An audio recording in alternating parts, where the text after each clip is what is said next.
हम अंतरिक्ष में क्यों जाते हैं?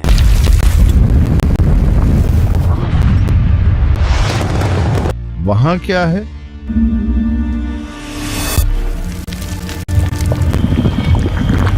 और क्या यह इसके लायक है? लेकिन यह एक ऐसी कहानी है जिसे मानव इतिहास के अधिकांश लोगों को बताने की जरूरत है।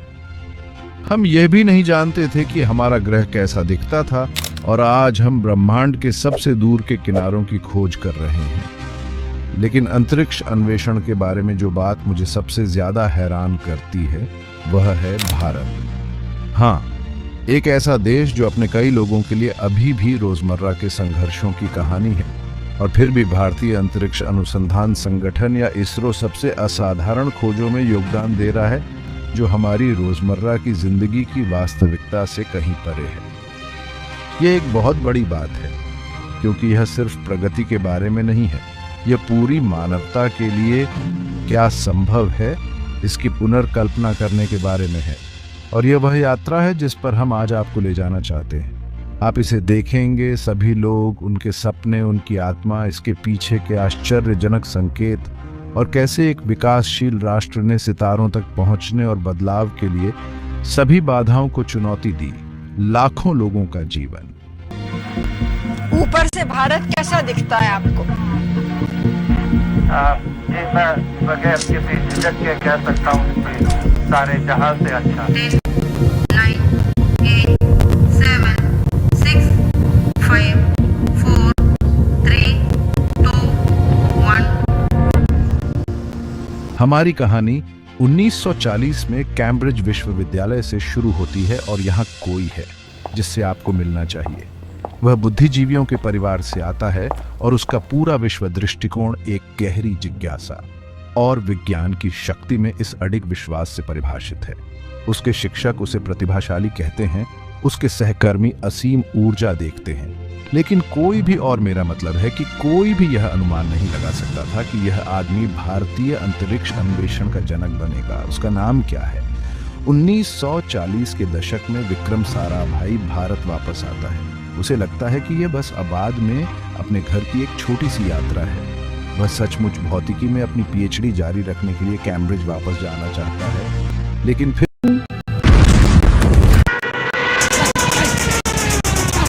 युद्ध का मतलब है कि वह कैम्ब्रिज वापस नहीं जा सकता। वह तबाह हो जाता है। उसकी सारी योजनाएं जिस पर वह काम कर रहा था अचानक रुक जाती हैं। अब क्या? शुक्र है कि उसका परिवार अच्छी तरह से जुड़ा हुआ है, और वह अपने अध्ययन को जारी रखने के लिए महान पुरस्कार विजेता सीवी रमन के अधीन भारतीय विज्ञान संस्थान में था। वे एक बार कश्मीर में हिमालयन रेंजर्स के लिए एक साहसिक वैज्ञानिक अभियान पर गए थे। उनके साथ 40 पैक पोनी और 50 पोर्टर थे, जो बहुत सारे नाजुक वैज्ञानिक उपकरण ले जा रहे थे। लेकिन कुछ अजीब होने लगा। गायर काउंटरों पर विकिरण के उच्च और उच्च स्तर दर्ज होने लगे। साराभाई भ्रमित हो गए।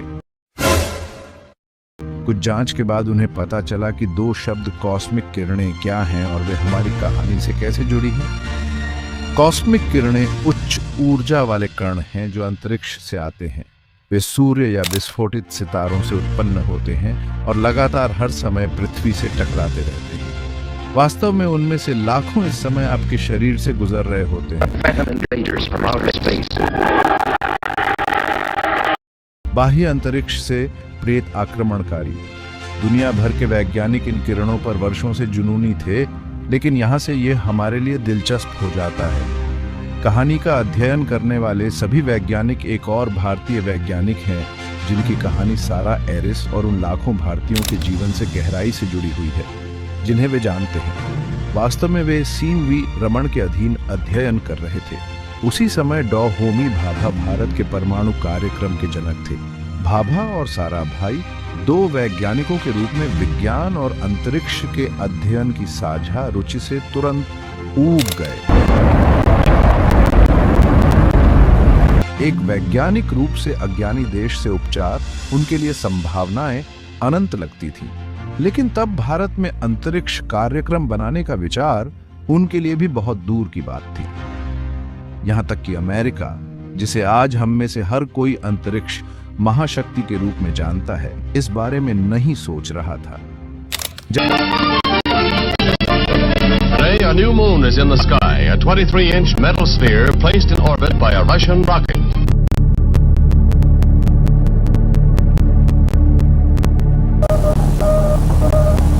Sir, what do you think about this achievement of the Russians? I think it's a remarkable thing. My only regret is that we couldn't get there first. विश्व युद्ध समाप्त हो गया है, लेकिन अमेरिका और रूस या सोवियत संघ ने एक नया युद्ध शुरू किया है। ये गोलियों और बमों का युद्ध नहीं है, बल्कि विचारधारा और प्रभाव का युद्ध है। Everything is fine. Everything is fine. Sputnik का प्रक्षेपण इस युद्ध को अंतरिक्ष में ले जाता है और अमेरिका को प्रतिक्रिया देनी होती है। इसलिए 1 साल बाद ही उन्होंने अपने अंतरिक्ष कार्यक्रम The National Aeronautics and Space Administration. राष्ट्रीय वैमानिकी और अंतरिक्ष प्रशासन को बुलाया। लेकिन जबकि अमेरिकियों को भारत में स्पुतनिक के प्रक्षेपण से खतरा है, सारा भाई आश्चर्य से तारों की ओर देख रहे हैं। और फिर एक गहन प्रेरणा का क्षण आता है। वह सोचते हैं कि क्या होगा यदि भारत भी अंतरिक्ष में चला जाए। इससे हमें उन्नत प्रौद्योगिकी बनाने में मदद मिल सकती है, जो संभावित रूप से प्रत्येक भारतीय के जीवन को बेहतर बना सकती है। रुको, मैं चाहता हूं कि आप रुकें और सोचें कि यह विचार कितना दूर की कौड़ी है। दूसरा, 1960 का दशक है और आपका देश बमुश्किल विकसित हुआ है, अत्यधिक गरीबी से ग्रस्त है और तकनीकी रूप से पिछड़ा हुआ है। मेरा मतलब है कि पूरे देश का सकल घरेलू उत्पाद $37 अरब, नासा के $65 अरब के बजट से छोटा था। अंतरिक्ष में उड़ान भरने के बारे में भूल जाइए, हम मुश्किल से चल सकते थे। इसीलिए आप इस विचार को वास्तविकता में कैसे बदलेंगे? आप भारतीय सरकार को अंतरिक्ष में जाने पर पैसा खर्च करने के लिए कैसे मनाएंगे, जबकि राजनीतिक तनाव बढ़ रहा है और लाखों लोग भूख और गरीबी से मर रहे हैं? खैर, साराभाई के पास एक हथियार है। होमी भाभा अब तक परमाणु ऊर्जा और विज्ञान विभाग के निदेशक बन चुके हैं। एक करीबी दोस्त जो न केवल विज्ञान में बहुत विश्वास रखता है, बल्कि सरकार में भी प्रमुख पद पर है, यह कोई और नहीं बल्कि भारत के पूर्व प्रधानमंत्री जवाहरलाल नेहरू हैं। इसलिए बाबा उन्हें अंतरिक्ष अनुसंधान विभाग स्थापित करने के लिए राजी करते हैं, जो हमें भारतीय राष्ट्रीय अंतरिक्ष और अनुसंधान समिति के निर्माण की ओर ले जाता है। 1962 में SAR ने निश्चित रूप से अपनी शुरुआत की और अंततः भारत की अंतरिक्ष यात्रा शुरू करने का पहला महत्वाकांक्षी लक्ष्य एक साउंडिंग रॉकेट लॉन्च करना था। साउंडिंग रॉकेट एक शोध रॉकेट है जिसे डेटा एकत्र करने के लिए पृथ्वी के वायुमंडल में लॉन्च किया जाता है। आज के समय में रॉकेट आम हो गए हैं, लेकिन आप वास्तव में समझते हैं कि यह एक जटिल कार्य क्यों था। आपको यह जानना होगा कि रॉकेट कैसे काम करते हैं। आपने शायद सुना होगा कि हर क्रिया की एक समान और विपरीत प्रतिक्रिया होती है। जब आप कूदते हैं तो आप जमीन पर धक्का देते हैं और जमीन आपको पीछे धकेलती है। एक समान बल आपको हवा में उठाता है और यह सिद्धांत रॉकेट विज्ञान का आधार है। रॉकेट के बूस्टर ईंधन एक मजबूत नीचे की ओर बल लगाते हैं, जो रॉकेट को ऊपर की ओर उठाता है। आप रॉकेट के बारे में सोच सकते हैं कि इसमें 2 मुख्य घटक होते हैं। एक पेलोड, जो मूल रूप से वह सामान है जिसे रॉकेट अंतरिक्ष में ले जाता है, और दूसरा मुख्य घटक रॉकेट का इंजन, बूस्टर, कंप्यूटर, रॉकेट ईंधन आदि होते हैं, जो पेलोड को ले जाने के लिए आवश्यक सभी उपकरण हैं। यहाँ एक बात जो शायद आप नहीं जानते होंगे, रॉकेट का केवल 1% हिस्सा पेलोड होता है। बाकी 99% हिस्सा वह होता है जो पेलोड को ले जाने के लिए आवश्यक होता है। पेलोड और ईंधन के बीच इतना बड़ा अंतर क्यों है? मान लीजिए कि आपके पास 10 किलोग्राम का पेलोड है और इसे उठाने के लिए 10 किलोग्राम ईंधन चाहिए। अब इस कुल वजन को उठाने के लिए आपको थोड़ा और ईंधन चाहिए होगा, जो अतिरिक्त 5 किलोग्राम हो सकता है। कुल मिलाकर आपको 25 किलोग्राम वजन उठाने के लिए ईंधन की आवश्यकता होगी। यह मूल रूप से एक फीडबैक लूप बनाता है, जहां अपने वजन को उठाने के लिए अधिक से अधिक ईंधन की आवश्यकता होती है। यही कारण है कि अंतरिक्ष में चीजों को लॉन्च करना इतना चुनौतीपूर्ण है। इसमें बहुत सारे संसाधनों और कुछ बहुत ही सटीक गणनाओं की आवश्यकता होती है। पहले रॉकेट लॉन्च की कहानी मेरी व्यक्तिगत पसंदीदा है। ये समस्याओं और असफलताओं से भरी हुई है और हार मानने के लिए हर बहाना मौजूद था, लेकिन हर कदम पर जो उपस्थित था वह था सरलता और दृढ़ संकल्प। भारत के पास रॉकेट लॉन्च का समर्थन करने के लिए बुनियादी ढांचा नहीं था। हमारे पास रॉकेट लॉन्च करने की सुविधाएं नहीं थीं, उपकरण नहीं थे और पर्याप्त लोग भी नहीं थे। इसलिए साराभाई को बाहरी मदद लेनी पड़ी। उन्होंने नासा से रॉकेट उपलब्ध कराने, फ्रांस से पेलोड और सोवियत संघ से कंप्यूटर के लिए संपर्क किया। सभी ने सहमति दी और फ्रांस ने पेलोड भी मुफ्त में उधार दिया। फिर केरल के एक छोटे तटीय मछली पकड़ने वाले गांव थुम्बा को लॉन्च साइट के रूप में चुना गया। उपकरण तैयार थे और योजनाएं बनाई गईं। अब सब कुछ वहां पहुंचाने के बारे में था। लेकिन कहानी में कुछ भी आसान नहीं था। सड़कें स्पष्ट रूप से परिवहन के लिए नहीं बनाई गई थीं।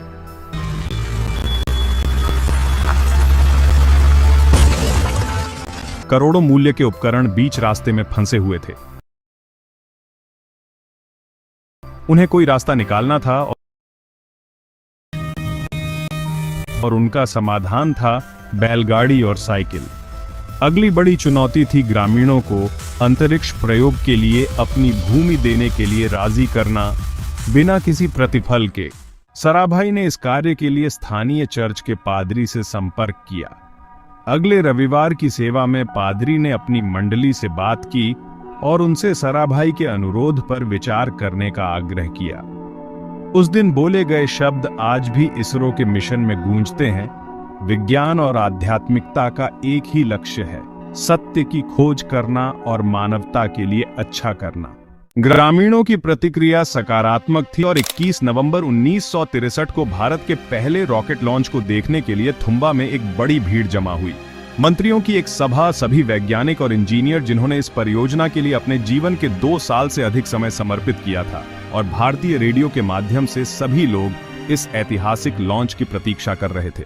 जैसे ही उल्टी गिनती शुरू हुई, वे एक नए युग से मात्र 10 सेकंड दूर थे। इस ऐतिहासिक लॉन्च की शुरुआत हुई और भारत की अंतरिक्ष यात्रा शुरू हुई। इनोस बार का नाम बदलकर ISRO और सराभाई को एक राष्ट्रीय नायक का दर्जा मिला। लेकिन हमेशा की तरह एक कालातीत प्रश्न फिर से उठाया गया, क्या भारत को वास्तव में अंतरिक्ष में जाने की आवश्यकता है? सराभाई के पास इसका उत्तर था और उन्होंने भारत और ISRO के लिए अगले लक्ष्य पर अपनी नजरें पहले ही सेट कर ली थी। उनका लक्ष्य था उपग्रहों को भारतीय निर्मित रॉकेटों पर लॉन्च करना। लेकिन त्रासदी एक बार फिर हुई और 1971 में इस महान वैज्ञानिक का निधन हो गया। उनके निधन से कुछ घंटे पहले ही 52 वर्ष की आयु में उन्होंने एक युवा वैज्ञानिक का चयन किया जो उनके सपनों को वास्तविकता में बदल देगा और भारत को वैश्विक मंच पर लेकर आएगा। वह कौन था?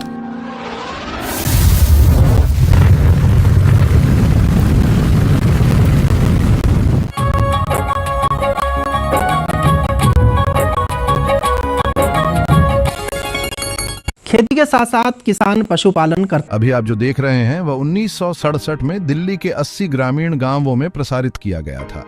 इसका उद्देश्य किसानों को कीटनाशकों, फसल की कीमतों और मानसून के बारे में सिखाना था। ऐसा पहले कभी नहीं किया गया था और आप जानते हैं कि यह भारत में सबसे लंबे समय तक चलने वाला कार्यक्रम है। पर तक के लिए नमस्कार। परंतु यह कार्यक्रम हमारी कहानी से कैसे जुड़ा है? यह कार्यक्रम सराभाई के व्यापक दृष्टिकोण का हिस्सा था, जिसमें अंतरिक्ष प्रौद्योगिकी जैसे उपग्रह संचार का उपयोग करके औसत भारतीय के जीवन को बेहतर बनाना शामिल था। परंतु सराभाई का दृष्टिकोण कोई आसान काम नहीं था। उनकी असामयिक मृत्यु के बाद अध्यक्ष का पद एक विनम्र गणितज्ञ और इंजीनियर सतीश धवन को मिला। कृषि प्रसारण ने 70 के दशक में इसरो के लिए बड़े उपग्रह मिशन संचालित करने का मार्ग प्रशस्त किया। 1975 में उन्होंने अब तक का सबसे बड़ा मिशन संचालित किया, उपग्रह निर्देशात्मक टेलीविजन प्रयोग या साइट। ये एक परियोजना थी जिसमें ग्रामीण भारत के 2400 गांवों में शैक्षिक कार्यक्रम प्रसारित किए गए थे, जिसमें परिवार नियोजन, कृषि, स्वास्थ्य, स्वच्छता और अन्य विषयों पर जानकारी दी गई थी। यह दुनिया का अब तक का सबसे बड़ा समाजशास्त्रीय प्रयोग था, जिसने उपग्रह प्रौद्योगिकी और जनसंचार की शक्ति का प्रदर्शन किया। सराभाई का विजन जीवंत हो रहा था, परंतु यह अभी भी अधूरा था। उपग्रह को लॉन्च करने के लिए हमारे पास सैटेलाइट लॉन्च व्हीकल या SLV होना आवश्यक था। यह मूल रूप से वह रॉकेट है जो उपग्रह को पृथ्वी की कक्षा में स्थापित करता है। यह अब तक का सबसे कठिन कार्य था। हमें उपग्रह लॉन्च करने के लिए नासा और सोवियत संघ जैसे विदेशी सहयोगियों पर निर्भर रहना पड़ता था। साइट के लिए नासा के एटलस 6 का इस्तेमाल किया गया और सोवियत संघ के कॉसमॉस 3AM का इस्तेमाल दूसरे उपग्रह को लॉन्च करने के लिए किया गया। उसी साल इसरो ने सराभाई के विजन के साथ भारत के पास अपना स्वदेशी SLV बनाने का निर्णय लिया। यह अगली बड़ी छलांग होगी जो भारतीय अंतरिक्ष कार्यक्रम और उपग्रह प्रौद्योगिकी की वास्तविक क्षमता को अनलॉक करेगी। यह भारत के लिए स्वावलंबी बनने का समय था। उस युवा इंजीनियर को याद करें जिसे सराभाई ने अपने सपने को पूरा करने के लिए चुना था। उसका समय अब आ गया था। सतीश धवन ने उनसे संपर्क किया और उन्हें भारत की पहली SLV परियोजना का प्रभारी बनाया। उनका नाम था APJ अब्दुल कलाम, हाँ, भविष्य के मिसाइल मैन और भारत के राष्ट्रपति। डॉ. कलाम और उनकी टीम को SLV-3 नामक एक रॉकेट बनाने का कार्य सौंपा गया, जिसमें 40 किलोग्राम पेलोड ले जाने की क्षमता थी, जो पृथ्वी से 300 किलोमीटर दूर निम्न पृथ्वी कक्षा में स्थापित किया जा सके। ये समझने के लिए कि यह मिशन अत्यंत कठिन क्यों था, हमें यह समझने की आवश्यकता है कि कक्षाएं कैसे काम करती हैं। उपग्रह पृथ्वी की परिक्रमा कैसे करते हैं? क्या वे लगातार तैरते रहने की कोशिश कर रहे हैं? यह वास्तव में पागलपन है कि यह कैसे काम करता है। तो चलिए इसे समझते हैं। यदि मैं इस गेंद को फेंकता हूं तो क्या होता है? ये गेंद कुछ सेकंड के लिए हवा में यात्रा करती है और गुरुत्वाकर्षण के कारण जमीन पर गिरती है। अब यदि मैं इसे थोड़ा और बल के साथ फेंकता हूं तो यह हवा में थोड़ी दूर और जाती है, परंतु फिर भी गुरुत्वाकर्षण इसे जमीन पर वापस खींच लेता है। अब यहाँ एक अद्भुत बात है, यदि मैं इसे ठीक 7.8 किलोमीटर प्रति सेकंड की गति से फेंकता हूं तो यह हवा में इतनी दूर चली जाती है कि जैसे ही यह अंदर की ओर गिरती है, पृथ्वी इससे दूर हो जाती है। अब गेंद वास्तव में लगातार गिर रही है, परंतु पृथ्वी लगातार इससे दूर जा रही है। बधाई हो, आपने सफलतापूर्वक एक गेंद को कक्षा में लॉन्च किया है। यह स्पष्ट रूप से थोड़ा सरल है, परंतु यह इस बात का सार है कि उपग्रह कैसे काम करते हैं। वे इतनी उच्च गति से हवा में लॉन्च होते हैं कि वे वास्तव में जमीन से टकराने के लिए पृथ्वी से बहुत दूर हैं। यह भौतिकी की एक शानदार चाल, गुरुत्वाकर्षण और इस तथ्य का उपयोग करना कि पृथ्वी गोल है। अब जिस गति से इसे लॉन्च किया जाता है वह यह निर्धारित करती है कि उपग्रह किस तरह की कक्षा में जाएगा, निम्न पृथ्वी कक्षा, मध्यम पृथ्वी कक्षा या उच्च पृथ्वी कक्षा। परंतु यदि आप पृथ्वी को पूरी तरह छोड़ना चाहते हैं तो आपको कम से कम 11.2 किलोमीटर प्रति सेकंड की गति से यात्रा करनी होगी। इसे पलायन वेग कहा जाता है। और जब आप इतनी तेजी से यात्रा कर रहे होते हैं तो आपके पास पृथ्वी के गुरुत्वाकर्षण के खिंचाव से बिना किसी अतिरिक्त प्रणोदन के मुक्त होने के लिए पर्याप्त बल होता है। यही वह तरीका है जिससे हम बाहरी अंतरिक्ष में पहुंचते हैं। विज्ञान के साथ SLV तैयार था और पेलोड भी तैयार था। वह दिन आ गया था। उस दिन की भावना 17 साल पहले की याद दिलाती है, जब हमने अपना पहला साउंडिंग रॉकेट लॉन्च किया था। वही प्रत्याशा, वही तनाव और वही घबराहट वाला सन्नाटा। Ignition, lift off. हवा इंजनों की तेज गर्जना से भर गई और जमीन पर कंपन मीलों दूर तक महसूस किया जा सकता था। लग रहा था कि सब कुछ ठीक चल रहा है। और फिर रॉकेट अपनी दिशा बदलने लगता है, अपनी धुरी पर थोड़ा झुकता है। बस इतना ही काफी था। ऊपर की ओर जाने के बजाय वह झुकता है और नीचे की ओर बढ़ने लगता है। अंततः बंगाल की खाड़ी में दुर्घटनाग्रस्त होकर डूब जाता है। फिर से सन्नाटा छा जाता है। मिशन, जो 10 साल से अधिक की मेहनत का परिणाम था, विफल हो जाता है। 20 करोड़ रुपए, जो आज लगभग 400 करोड़ के बराबर हैं, खो गए। और फिर से वही सवाल पूछा जाता है, क्या यह इसके लायक है? परंतु इसरो के वैज्ञानिकों के लिए मुख्य सवाल यह था कि गलती कहां हुई। एक समीक्षा समिति गठित की गई और यह पता चला कि लॉन्च से कुछ ही क्षण पहले इसके नियंत्रण प्रणाली में एक रिसाव था। डॉ. कलाम को उनकी टीम ने इसके बारे में चेतावनी भी दी थी, लेकिन चूंकि रॉकेट में पर्याप्त ईंधन था जिससे वह अपनी मंजिल तक पहुंच सकता था, इसलिए उन्हें विश्वास था और उन्होंने लॉन्च को हरी झंडी दे दी। जब मैंने इसे पढ़ा तो मुझे लगा कि यह पल डॉ. कलाम का हौसला तोड़ सकता था, और लगभग ऐसा ही हुआ। लेकिन जानते हैं क्या हुआ? डॉ. कलाम को मीडिया के सामने लाने के बजाय सतीश साहा ने खुद ही इस जिम्मेदारी को अपने ऊपर ले लिया। I want to support my technologists and scientists and staff so that next year they succeed. So he took the whole blame himself. उन्होंने कहा, मैं अपने वैज्ञानिकों और कर्मचारियों का समर्थन करना चाहता हूं ताकि वे अगले वर्ष सफल हो सकें। इस प्रकार उन्होंने पूरा दोष अपने ऊपर ले लिया। SLV-3 की असफलता और मीडिया के कड़े आलोचना के बावजूद डॉ. कलाम और इसरो ने हार नहीं मानी। वास्तव में यह चीज इसरो की कहानी में स्थायी है, आगे बढ़ने और ऊपर उठने की असीम दृढ़ता। SLV-3 की असफलता के ठीक 1 साल बाद इसरो ने दूसरा प्रयास किया। All stations stand by for the timer. This is mission control. 10, 9, 8, 7, 6, 5, 4, 3, 2, 1. इस बार रॉकेट ने न केवल उड़ान भरी बल्कि सभी उम्मीदों को पार कर दिया। उसने जिस उपग्रह रोहिणी को लेकर गया था उसे योजनानुसार एक उच्च कक्षा में स्थापित कर दिया। इस पल ने भारत को दुनिया का छठा ऐसा देश बना दिया जिसने अपने उपग्रहों को लॉन्च करने की क्षमता हासिल की। Next year, July 18, 1980, when he succeeded, Professor Dhawan said, "You go and conduct the press conference." Do you follow what it means? It means when the failure occurred, the leader took it up. When the success came, he used his team. That's the first. अगले साल 18 जुलाई 1980 को जब इसरो सफल हुआ, professor D ने कहा, अब तुम प्रेस कॉन्फ्रेंस करो। समझते हैं इसका मतलब क्या है? इसका मतलब है कि जब असफलता हुई तो नेता ने उसे संभाला, और जब सफलता मिली तो उन्होंने अपनी टीम को सम्मान दिया। इस सफल लॉन्च ने इसरो को PSLV और GSLV जैसे और भी घरेलू रॉकेट्स बनाने में मदद की।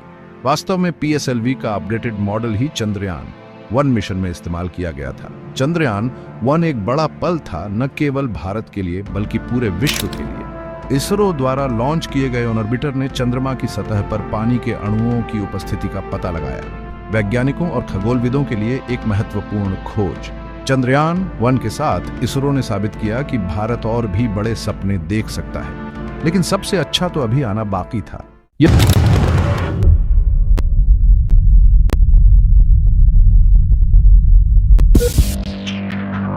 Approximately 3 minutes away from the predicted time when the spacecraft telemetry would reach the ground station.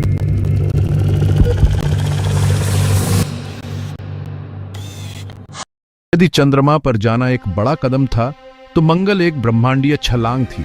Mangal mission के साथ हमने न केवल चीन को पीछे छोड़ दिया और लाल ग्रह पर पहुंचने वाला पहला एशियाई देश बने, बल्कि अपने जुगाड़ मानसिकता को भी वैश्विक मंच पर प्रस्तुत किया। हॉलीवुड ने मंगल पर मैट डेमन को भेजने के लिए $108 मिलियन खर्च किए, जबकि हमने केवल $73 मिलियन में यह मिशन पूरा किया। लेकिन लागत से भी बढ़कर मंगल की सफलता इसलिए भी बड़ी उपलब्धि थी क्योंकि इसरो ने इसे अपने पहले ही प्रयास में कर दिखाया, जो किसी ने भी पहले नहीं किया था। इस मिशन को इसरो के कई वैज्ञानिकों के प्रयासों से संभव बनाया गया था, जिनमें एक प्रमुख नाम रुकी डल का भी है, जिन्होंने इस मिशन में काम करके रॉकेट वुमन ऑफ इंडिया का उपनाम अर्जित किया। भारत के मंगल पर पहुंचने से विदेश मीडिया में भी काफी चर्चा हुई। जैसे न्यूयॉर्क टाइम्स ने एक कार्टून के जरिए हमें बधाई दी, जो ईमानदारी से कहें तो नस्लभेदी और अपमानजनक था, जिसके लिए बाद में माफी भी मांगी गई। Had arrived. The Indian Space Agency has become part of an elite group of space explorers. It's also become the world's first no-frills, low-cost space.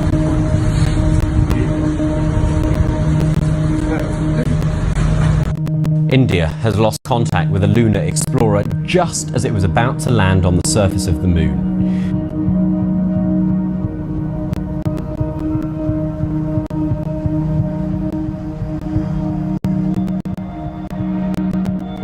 Mission का उद्देश्य चंद्रमा के दक्षिणी ध्रुव तक पहुंचना था, जो पहले कभी किसी ने नहीं किया था क्योंकि यह लगभग असंभव कार्य है। लेकिन चंद्रयान 2 की विफलता केवल एक छोटा सा झटका था।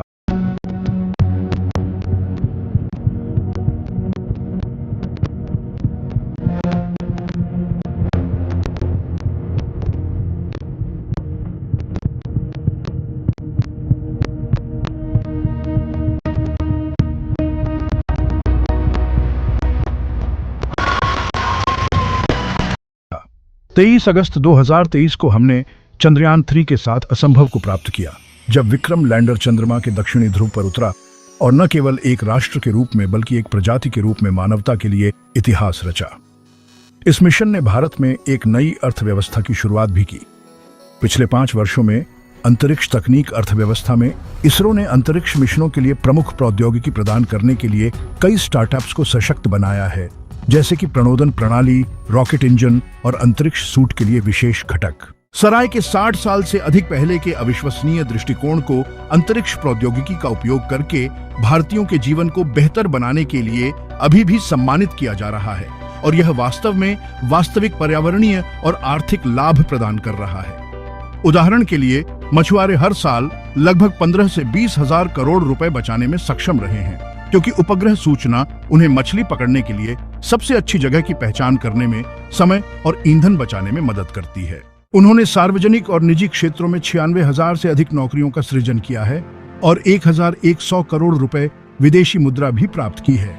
इसरो ने मौसम की भविष्यवाणी करने में मदद करने के लिए सरकार के साथ सहयोग किया है, जिससे प्राकृतिक आपदाओं से नुकसान को कम किया जा सके, फसलों के बारे में जानकारी प्राप्त हो सके और ग्रामीण क्षेत्रों में चिकित्सा सेवाओं का विस्तार हो सके। अंतरिक्ष से वहां कोई राष्ट्र नहीं है, कोई सीमा नहीं है और कोई विभाजन नहीं है, बस एक वैश्विक मानव समुदाय है।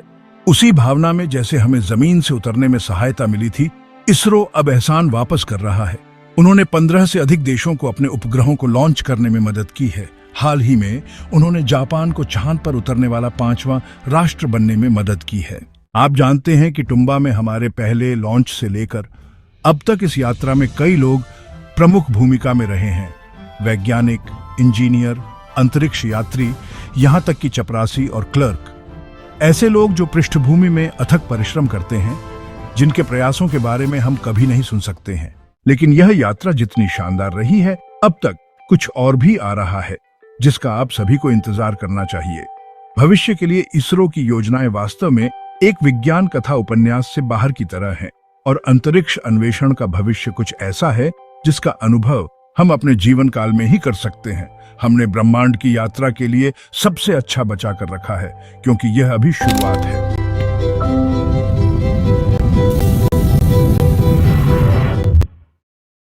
– 2009 में एक रिपोर्ट आई थी कि शाहरुख खान के एक ऑस्ट्रेलियाई प्रशंसक ने उन्हें दुनिया में किसी और से अलग एक तोहफा दिया था। यह एक जमीन का टुकड़ा था। अब अगर आपको यह अजीब नहीं लग रहा है, तो आपको पता होना चाहिए कि यह जमीन का टुकड़ा वास्तव में चांद पर था। अब अंतर्राष्ट्रीय कानूनों के अनुसार कोई भी व्यक्ति कानूनी स्वामित्व का दावा नहीं कर सकता है, और इसलिए यह उपहार भले ही प्रतीकात्मक हो, लेकिन यह एक दिलचस्प सवाल खड़ा करता है कि पिछले कुछ वर्षों में चंद्रमा का मालिक कौन है। देशों और यहां तक कि निजी कंपनियों ने भी चंद्रमा की दौड़ को फिर से शुरू कर दिया है। इस दौड़ को फिर से शुरू करने का एक बड़ा कारण यह है कि इसरो ने चंद्र मिशन के दौरान क्या पाया। वैज्ञानिकों के अनुसार पानी की मौजूदगी से संकेत मिलता है कि चंद्रमा को आगे के अंतरिक्ष अनुसंधान के लिए आधार के रूप में इस्तेमाल किया जा सकता है। उदाहरण के लिए हम चंद्रमा पर एक खगोलीय वेधशाला बना सकते हैं। वायुमंडलीय हस्तक्षेप के बिना हम सौर मंडल के भीतर और बाहर दोनों ग्रहों का निरीक्षण कर पाएंगे, संभावित रूप से रहने योग्य या पृथ्वी जैसे ग्रहों की खोज कर पाएंगे, और शायद आखिरकार इस पुराने सवाल के करीब पहुंच पाएंगे कि क्या हम अकेले हैं। वास्तव में यह कुछ ऐसा है जिसके लिए इसरो के अध्यक्ष ने यह भी खुलासा किया कि वे इस दिशा में काम कर रहे हैं। उदाहरण के लिए गगन के साथ इसरो 4 भारतीय अंतरिक्ष यात्रियों को अंतरिक्ष में भेजने जा रहा है। यह पहली बार है कि अगर यह सफल हो जाता है तो यह उनके लिए और अधिक मानव अंतरिक्ष उड़ान मिशनों का संचालन करने का मार्ग प्रशस्त कर सकता है। इसरो कक्षा में एक अंतरिक्ष स्टेशन स्थापित करने की दिशा में भी काम कर रहा है, जो गगन के साथ मिलकर अंतरिक्ष अन्वेषण की सीमाओं को आगे बढ़ाने में हमारी मदद कर सकता है। सीमाओं को आगे बढ़ाने की बात करते हुए आप जानते हैं कि चंद्रमा को दूसरा आधार बनाने की यह संभावना वास्तव में हमारे लिए गहन अंतरिक्ष अन्वेषण करना संभव बना सकती है और अगली बड़ी विकासवादी छलांग लगा सकती है, जिसके बारे में वैज्ञानिक और विज्ञान कथा लेखक दशकों से बात कर रहे हैं, जो कि एक बहुग्रहीय प्रजाति बन रही है। लेकिन अब इन सब के बाद हम उस महत्वपूर्ण प्रश्न पर वापस आते हैं जिससे हमने शुरुआत की थी। क्या यह सब इसके लायक है? क्या अंतरिक्ष में जाने के लिए सैकड़ों करोड़ रुपए खर्च करना उचित है, खासकर तब जब हमारे पास पृथ्वी पर अन्य समस्याएं हैं जिन्हें ठीक करने की आवश्यकता है, जैसे गरीबी, भूख, अन्याय। सूची लंबी होती जा रही है।